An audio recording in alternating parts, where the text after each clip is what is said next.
Right, welcome to Unit 3. In Unit 3, we're going to be talking about three different parts. It will be having something to do with gravitational, something to do with electric, and something to do with magnetic. And we're going to be talking about field. Field is a word that is quite new. I think we're used to the word force. Every time when there is a force, there is going to be a force field. Okay, I think gravity is probably the easiest one to grasp. We know that if this is Earth and this is an object, we know that there's going to be a force of gravity pulling it down. If I have an object and this object is experiencing the gravitational field, okay, say if I have an object and it's right here, it's going to experience the force field to cause it to move a certain way, and that's what a field is.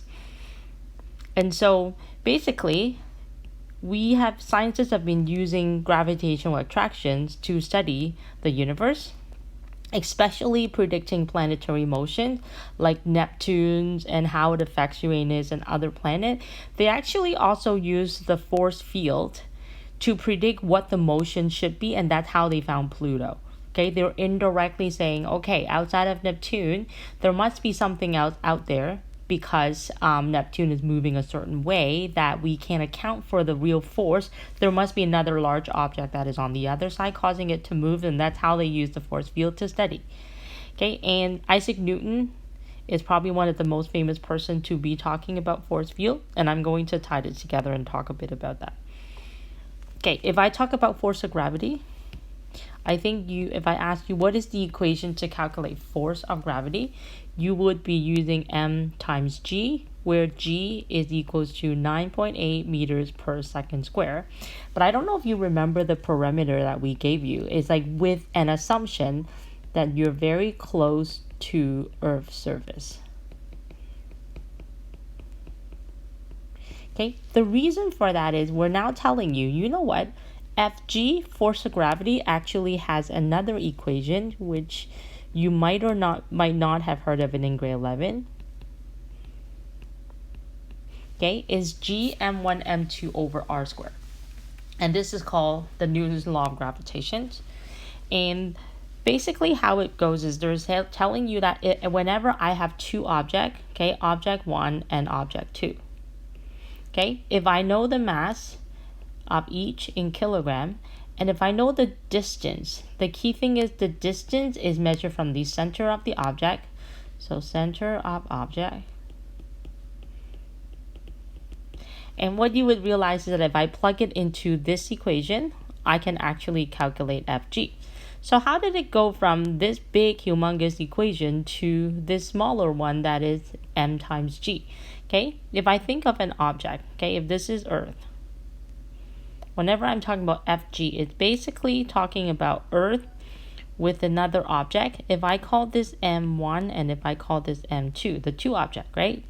The distance between the center of the object, it's actually the radius of the Earth. Do you see how like they're touching each other, but we're not talking about the distance between the object. We're talking about the distance between the center of the object, with Earth being so massive, with whatever the object, a cup on Earth, the distance we're going to use is the radius of the Earth. And if we plug it back into this equation, so Fg is g, this capital G is actually a constant. We're going to talk about what that number is. Okay, the mass of the object, which is m1, the second mass is mass of the Earth, okay, divided by the radius of the Earth square. When they do the calculations, what they have done is, if we take all these guys and we multiplied it out, it actually worked out to be 9.8. And that's why this is a short form. That's why Fg is m times 9.8. M being the object that is on the Earth's surface. Okay, and that's where it came about. And so they gave you this equation, so I'm going to ask you to highlight it. Fg is g m1 m2 over r squared. This equation is called the universal law of gravitation. And this capital G is called a gravitational constant, and it is this value. Okay, 6.67 times 10 to the negative 11 newtons meter square per kilogram square. Do you see where that unit came from? If I quickly rearrange this equation, Fg is g m1 m2 over r squared. If I rearrange it for g, it will be Fg times r squared divided by m1 m2. And if I look at the unit, Fg is in Newton, r squared is in meter square, and divided by kilogram square. That's where this unit came from. So just from rearranging the equation for g. And another key thing we've already stressed, r is the distance between the center of the object. If the object is not very big, we if I have a pencil and a cup, it's not that big, we don't count the radius. But if I'm talking about really big planetary motion, you have to count the radius of the object to be able to account for the center distance. So it's measuring meters. M1, M2 is measuring kilograms. Okay, let's do a simple example first. Okay, so question 1. The center of the two uniformly dense spheres are separated by 50 centimeters. Each spheres have a mass of 2. Calculate the gravitational force of attraction between the two spheres. Okay, so I know the distance, radius, is 0.500 meters. Each sphere, so both M1 and M2 are 2, and they want you to find Fg. So Fg is gm1m2 over r squared. G is a constant, 6.67 times 10 to the negative 11. M1, M2, they're both 2, divided by r squared, so 0.5 to the square. Punch it in your calculator, 6.67. My calculator is EXP. I don't know if you remember how to punch it in, but we would replace this by the EXP or the EE button. Some of you have the times 10 to the X button. Okay, so I'm going to punch EE, negative 11 times 2 square divided by 0.5 square. So my answer worked out to be 1.07 times 10 to the negative 9. It is a force, so it's measured in newtons. And yeah, and this one is not down actually, because the force of attraction is between the object. I'm not talking about the Fg going from the earth, right? So this one, it could be a left or a right or whatever, so I'm not going to write the equation down.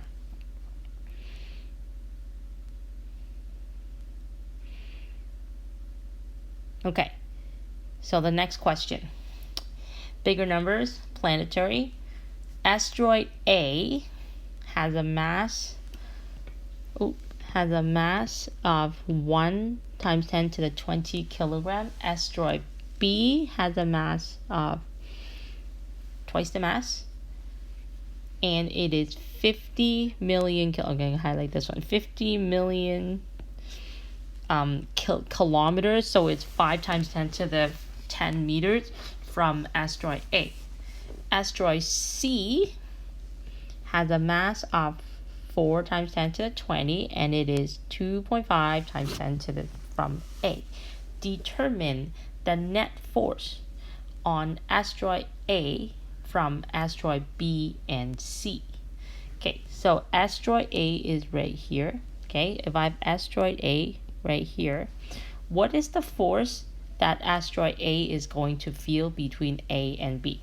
So understand that there is a force of attraction for gravity, right?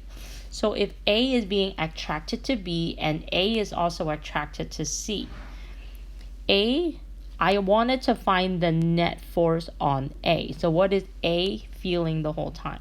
Okay, I know that between A and B, do you agree that I'm going to feel a force that is going upwards by object B? Okay, I'm going to label the force between A and B is going to pull outwards, right? Because A is feeling the gravitational pull from B. Okay, and then what's happening between object A and C? Okay, they're attracting, so meaning A is also going to feel another force that is pulling between A and C. So C is going to want to pull A towards the right, and B is going to want to pull A upwards.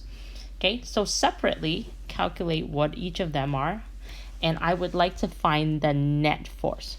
Okay, if I take a look at it, what is the overall net force? Which way will it go? I don't know if you're seeing that, but in general, the general direction would be somewhere that way. Do you see that? I'm being pulled upward as well as to the right. The overall force should be going on an angle. Okay, so let's work out what each of them are.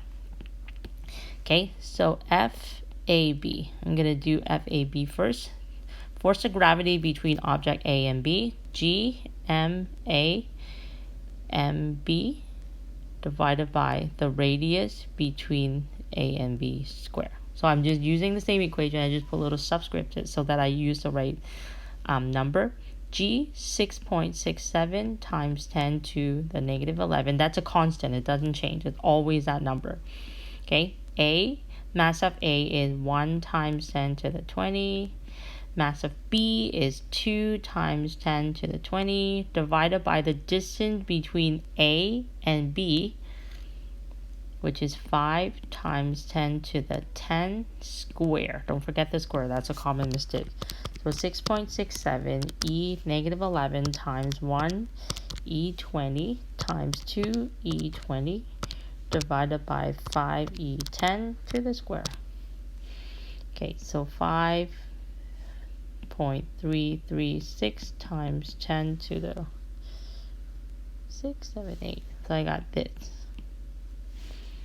And then you do the same thing. And this one, I do know the direction is going upwards. Or north, sorry. I didn't see it. It should be north. I see this. So this is north. Okay, second is now FAC. So I'm now dealing with mass from A and the mass from C divided by the distance between A and C to the square. So 6.67 times 10 to the negative 11, mass of A, mass of C, all divided by the distance, which is 2.5 times 10 to the 10 square times 1E20 times 4E20 divided by 2.5 E10 square. 4.2688 times 10 to the 9 Newton. And this is going to the east. So if I have a force that's going north and if I have a force that's going east and I need the net force, you can just go, this is the north and this is the east. East is bigger. So 4.2688 to the 9. Sorry, running out of room. 5.336 times 10 to the 8. This is Newton. I'm so sorry. I don't know why I put meters. Newton. Then the net force is starting point to ending point. This is the overall net force. Now remember vector additions. When I find the net force, I just add the two vectors together. So this is a right angle triangle. So F net is going to be the Pythagorean of it.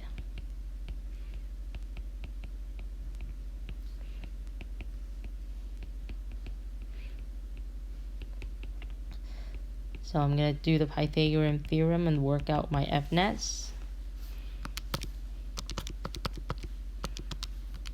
Take the root. So it's 4.3. So 2 sig dig is what I'm keeping. 4.3 times 10 to the 9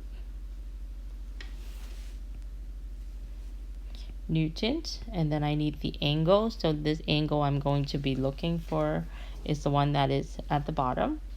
So tangent of theta is 4.2688 times 10 to the 9 divided by 5.336 times 10 to the 8.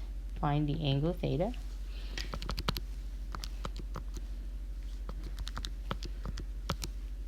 (5.326 shift tangent). So I got something like an 83 degrees. So north 83 degrees east. So part B now asks for what is the net force on asteroid B from asteroid C. So between B and C, how do they feel? And so this is a straightforward. You just the key that I guess the only thing tricky is when they have to tell you how to find the distance between B and C because you're missing. So you're gonna have to find that, and then it's a straight plugged in. Make sure that you are realizing that this is a vector question. So make sure you plugged it in. So I have RAB and RAC already. So that means if this is a right angle triangle, I can on the sides calculate out what is the distance between B and C. So the radius is a triangle, so it's a Pythagorean theorem that I'm going to be using. So the distance of BC, because it's a Pythagorean theorem, is going to be RAB square adding RAC square. So the radius between A and B it's 5 times 10 to the 10. The radius between A and C is 2.5 times 10 to the 10. And then I take the root. Sorry, I shouldn't have a square here. Okay, so punch it in. 5e 10 square, adding 2.5 e 10 square. Take the root.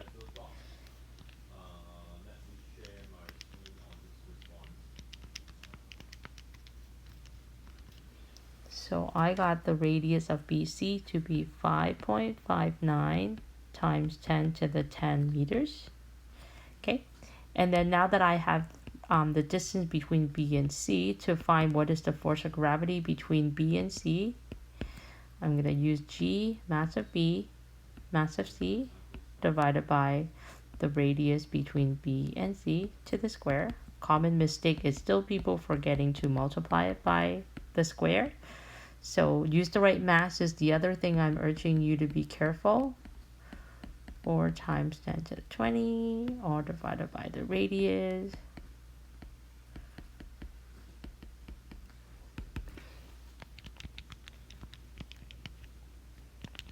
So punch it in. So I got the answer to be 1.7 times 10 to the 9 Newton. The only thing that I'm not sure of is the angle. I need to. This is the vector that I am finding, right? So this is the force acting like between B and C, and I'm asking on object B, the planet B. So it's going that way. So that means I need to find the angle theta, and same thing because this is a right angle triangle. So I'm gonna use tangent of theta equals to the radius of AC, which is between A and C is 2.5 times 10 to the 10. The distance between AB is 5 times 10 to the 10. Find your angle theta, 2.5 divided by 5. Shift tangent.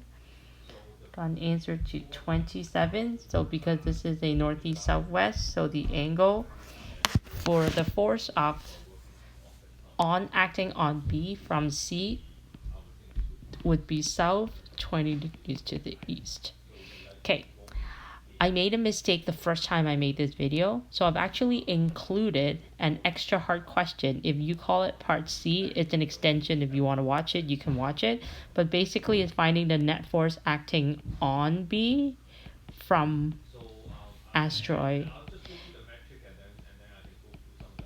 A and C together. So it's like kind of combining part A, but now make it extra hard that it is now on an angle. So if you're interested to see it, go see it. If not, skip it a little bit and move on to the electric field. Okay, so now focusing on the object B, I need to know what are the forces that's acting on them. So separately, we're going to calculate the force. Force object B is going to feel a pull, a gravitational pull between the force of AB, which we calculated from the other side already. So we're going to reuse that number. But then at the same time, it is also going to feel a pull. I'm going to change color, sorry. I'm going to feel another pull that is from right here between object B and C. So we're going to calculate that separately. So from the previous question, we already calculate that the force between A and B, but this time it's going to the south, right? So I'm just going to go back to the question. FAB, I'm not going to redo the math, 5.336 times 10 to the 8 Newton going to the south. So that's done already. So then separately, I'm going to calculate what is the force, so FG in between B and C. Okay, so to calculate that, I'm going to use back the same equation. F equals G M1 M2 over R squared. So M1 is object B, M2 is object C, and then it's the distance between B and C to the square. So 6.67 times 10 to the negative 11, that's a constant. Mass of B is 2 times 10 to the 20. Mass of C is 4 times 10 to the 20, all divided by. So here is the thing. We actually don't have that, but we can calculate it because we know the two sides, right? We know, so what we have a triangle, and if I already know that between A and B, the distance is 5 times 10 to the 10. And then the distance between C and A, it's 2.5 times 10 to the 10. Right angle triangle, we can quickly work out what the distance between B and C is. So I'm not going to write them all out, but the root of the square of the other two. I'm not writing out the whole Pythagorean theorem here. I just want to save space. Okay, so 5e10 square plus 2.5e10 equal, take the root. So this is 5 times 10 to the distance to be between object B and C to be 5.59 times 10 to the 10. So I'm going to plug this in, 5.59 times 10 to the 10 to the square, right? Don't forget it's R square. So now plunge everything in. So 6.67 e or negative 11 times 2e20 times 4e20 divided by that to the square. I got 1.7 times 10 to the, it's a huge number, I'm going to say 1.71 times 10 to the 1, 2, 3, 4, 5, 6, 7, 8, 9 to the 9 newtons. Okay, the direction, I need to find this angle. So this angle theta, so it's tangent of 2.5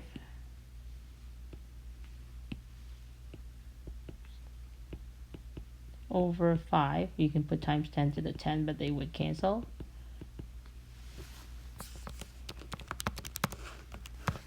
So I got the angle theta to be 27 degrees.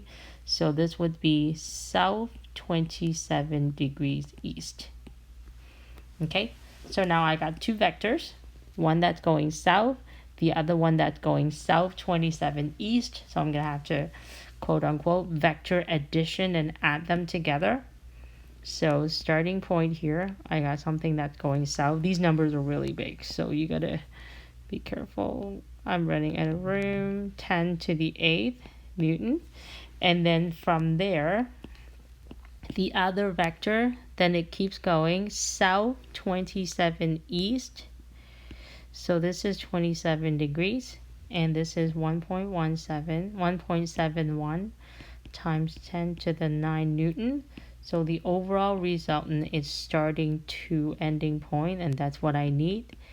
These questions are not hard. but they're easy to make mistake because the little square, all the exponents and stuff, they're a really big number. All right, so I need to find f net. This is a cosine law question, so I'm gonna have to find this angle because the bottom angle is 27. So from a straight line 180 minus 27, that gives me 153 degrees inside the triangle. So f net square is gonna be the cosine law times 10 to the 9 square minus 2b c cos of 153. So many numbers, so many decimals. So let's get to it. So I got 5.336 e8 to the square, adding 1.17 e9 to the square minus 2 times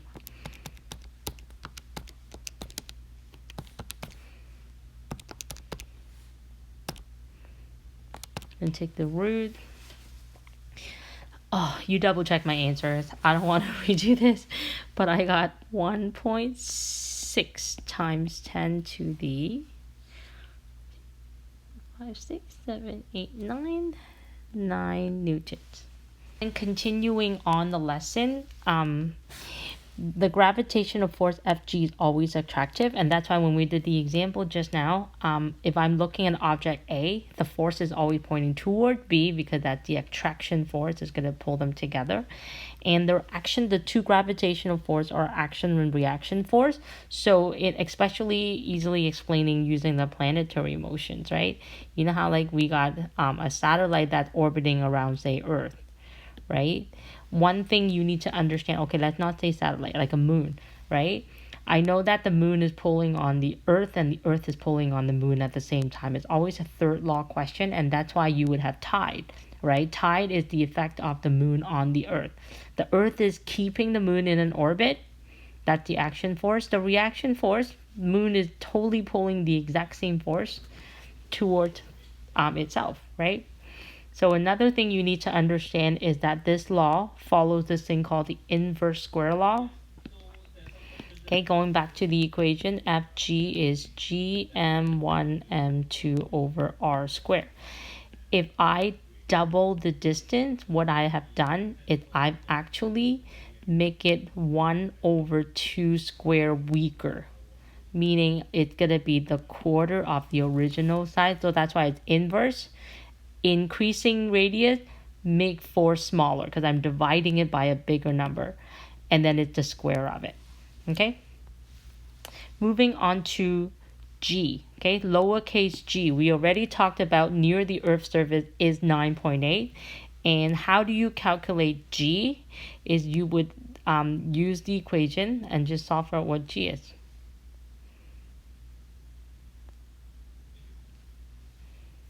Okay, which would be at the bottom here, I think.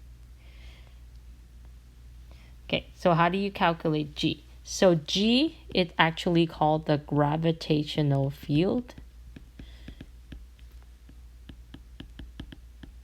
strength.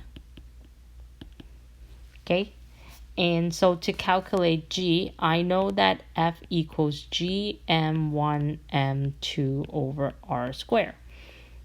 I also know that Fg is equals to m times g. This m is talking about the object that is near the Earth's surface, or say on the Earth. Okay, if I draw a picture, if this is Earth, if I have an object, okay, I call this m. So this m is this. This is the mass of the Earth. This m is also that m. So that means if I want to work out g, I can equate these two equations. I know gm1 m2 over r squared is equals to m times g. But as we just now already established, this is the mass of the object on the planet. This is also the mass of the object on the planet. They're the same. So that means I can cancel them. So the equation to work out what G is G M2. The M2 is the mass of the Earth or whatever the planet is, over R, which is the distance between the two objects. And if it's totally touching, we talked about that the distance really means the radius of the Earth. Okay, and that's what G is. And so if the object is any further away, say if it's whatever distance away, my radius would change. So that talking about the altitude, do you see how the field strength G will decrease the further you go away from the Earth? Okay, I would like you to highlight this equation. Okay, so the equation for G. Okay, Henry Cavendish. I need you to know that he's the person who was able to calculate the Earth mass. Okay, he's using the equipment right here that he actually used to force tension to balance out the gravitational force. So he's the person who did work out what the gravitational constant is. I don't know how much you understand about math. So basically, when we talk about proportionality, we're basically talking about a ratio. And basically the G is the, you know how y equals mx plus b. It's the constant that makes it happen. Okay, and that's what the b is. Okay, so I'm done these examples. So now we're moving on. I already did this for you. This is how they calculated the force of gravity. So this is the equation that you could use for each of the planet. Okay, so question 3. Calculate gravitational field strength on the surface of Saturn, assuming that it's perfectly spherical and the radius is 6.03 times 10 to the 7. The mass of the Saturn is 5.69.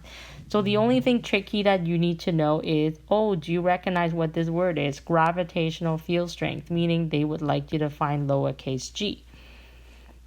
And the equation would be Gm, and this time is Saturn, so I'm going to use a letter S, over the radius of the planet, which is also RS, and they gave it to you in the question. So 6.67 times 10 to the negative 11.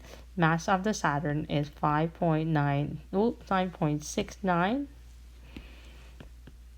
times 10 to the 26, all divided by the radius of Saturn, which is 6.03 times 10 to the 7 square. So 6.67 exp negative 11 times 5.69 exp 26 divided by 6.03 exponent 7 to the square. So it worked out to be 10.4. They're keeping 3 sigma. The units for gravitational field strength, what is it? What's the unit? Yep. You can use meters per second square, or the other way, you know how Fg is m times g, right? So g is force over the mass. So the other unit you can use is Newton divided by kilogram. Both are the same because the base unit for Newton has the meters and kilogram and all those stuff, and that's where they came from.